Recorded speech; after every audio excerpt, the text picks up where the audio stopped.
আসসালামু আলাইকুম। আমি একটি পেডিকিউর করব যা আপনারা ঘরে বসেই করতে পারবেন এবং যাদের পায়ে আছে কালো কালো দাগ এবং ব্রাইটনেস বাড়ানোর জন্য এই শীতে কিন্তু সবারই পেডিকিউর করার দরকার আছে। দেখেন আমি আলু নিয়ে নিয়েছি ব্লেন্ড করে, এরপরে নিয়ে নিয়েছি চালের গুঁড়ো, তারপরে নিয়ে নিলাম অ্যালোভেরা জেল, তারপরে আমি নিয়ে নিচ্ছি একটু হলুদের গুঁড়ো।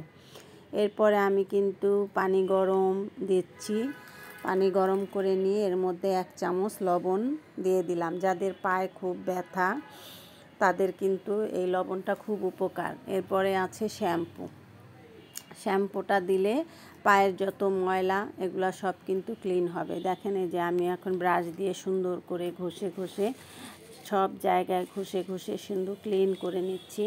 নখের মধ্যে আপনি একটা নখ সুন্দর করে ক্লিন করে নেবেন। এভাবেই কিন্তু ব্রাশ করে ঘরে বসে আপনি পাটাকে ক্লিন করতে পারেন। দেখেন আমি কিভাবে ক্লিন করছি, এভাবেই পরিষ্কার ব্রাশ দিয়ে আপনি ক্লিন করবেন।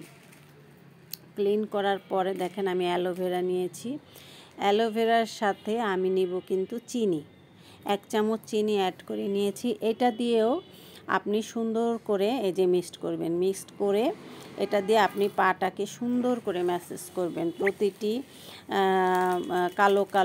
কালো জায়গায়, এবং পায়ের যে গিরাগুলো আছে, তারপরে এই যে কালো স্পট আছে, এটা অ্যালোভেরা আর চিনি দিয়ে যখন আপনি ম্যাসেজ করবেন এটা কিন্তু অনেক ব্রাইটনেস আসবে। তারপরে আপনি একটি প্যাক তৈরি করবেন। ওই যে অ্যালোভেরা জেল, তারপরে আলু, এটা আমি ব্লেন্ড করে নিয়েছি। এরপরে দিচ্ছি আমি একটু হলুদের গুঁড়ো, যে আপনি রান্নার হলুদের গুঁড়ো দিতে পারেন এবং কাঁচা হলুদটাও দিতে পারেন। এটা দেওয়ার পরে আপনি দিবেন চালের গুঁড়া দিয়ে তারপরে এটা দেখেন একসাথে আমরা একটা প্যাক তৈরি করছি। এটা দিয়ে কিন্তু আপনি ম্যাসেজও করতে পারবেন, কিছুক্ষণ ম্যাসেজ করে আপনি রেখে দিতে পারেন, বা এই প্যাকটাও আপনি রেখে দিবেন। রেখে দিয়ে আপনি 10 থেকে 15 মিনিট এই যে প্যাকটা আপনি দিয়ে রাখবেন। দিয়ে রাখলে যত কালো ছোপ দাগ আছে পায়ের মধ্যে এগুলো কিন্তু সব রিমুভ করবে এবং পাটাকে করবে খুবই সুন্দর এবং সফট। এটা দিয়ে আপনি 10 মিনিট থেকে 20 মিনিট আপনি রাখবেন।